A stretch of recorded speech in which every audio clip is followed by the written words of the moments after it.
প্রতি বছরের ন্যায় এই বছরও রমজান মাসে ইফতারের সামগ্রী বিতরণ করলেন বিধায়ক সুদীপ রায় বর্মন। মঙ্গলবার আগরতলা বিধানসভা কেন্দ্রের ভাটি অভয়নগর পবিত্র রমজান মাসে রোজা রাখা মুসলমান ধর্মাবলম্বী জনগণের মধ্যে ইফতারের সামগ্রী বিতরণ করেন।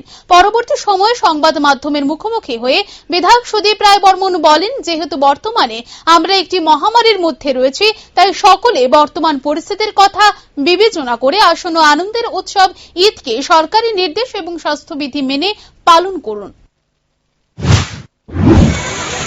প্রত্যেক বছরে আজকে প্রায় 30-35 বছর ধরে আমার বিধানসভা এলাকায় সংখ্যালঘু ভাই বোনদের কাছে গুরুজনদের কাছে এই পবিত্র রমজান মাস, রমজান মাস, এই পবিত্র মাসে আমি ইফতার দিয়ে থাকি, দিয়ে আসছি।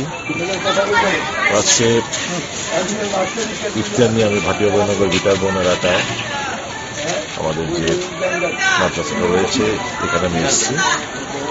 এখানে আজকে প্রত্যেকের বাড়ি বাড়ি মহিলারা যারা রয়েছেন, যারা রোজা থাকেন, তারা তো মসজিদে আসতে পারেন না, তাদের বাড়ি বাড়ি পৌঁছে দেওয়ার জন্য আগে আমি এসেছি।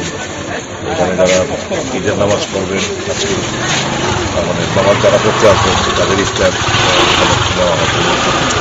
তো একটা খুশির একটা ব্যাপার, সারাদিন উপোস থাকার পর ইফতার যখন সামিল হয় তারা দোয়া করে, আল্লাহর কাছে প্রার্থনা করেন, শান্তি সম্প্রীতি বজায় থাকার জন্য প্রার্থনা করেন, সকলের মঙ্গলের জন্য প্রার্থনা করেন। এটা আমি অত্যন্ত খুশি এই সুযোগটা পাওয়ার জন্য। এবং আমি প্রত্যেক বছরই আজকে 30-35 বছর ধরেই